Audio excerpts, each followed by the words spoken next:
چوٹ لگ گئی، گھر منجی دے پی گیا، تے نال ہی بیمار بھی ہو گیا، تے نال ہی کسی دی فوتگی دی بھی اطلاع مل گئی، طبیعت بھی خراب ہے، چوٹ بھی لگ گئی، حادثہ بھی ہو گیا، فوتگی دا اعلان بھی ہو گیا۔ بندہ سمجھتا ہے کہ ساری آزمائشاں، وہ ساری تکلیفاں میرے تے آ گئی ہیں۔ اس طرح دے موقع دے اتنے بعض کا بندہ اللہ رب العزت کی ذات شکوہ بھی کر دینا ہے، حالانکہ کرنا نہیں چاہیے کیونکہ منع ہے، اور بعض جملے تو کفر تک پہنچ جاندے ہیں۔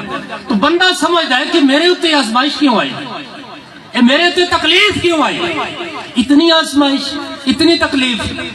اوہ جڑی تیرے اتنے آزمائش آئی ہے، تیرا بچہ فوت ہو گیا، تیری والدہ چلی گئی، تیرا والد چلا گیا، تیرا بیٹا فوت ہو گیا، اور تیرے اتنے آزمائش آ گئی، اوہ اے آزمائشاں در حقیقت تیرے بلندی درجات واسطے نے کہ رب کریم تینوں آزما کے اے ویکھنا چاہتا ہے کہ صبر دے اندر اس بندے دی استقامت کتنی ہے۔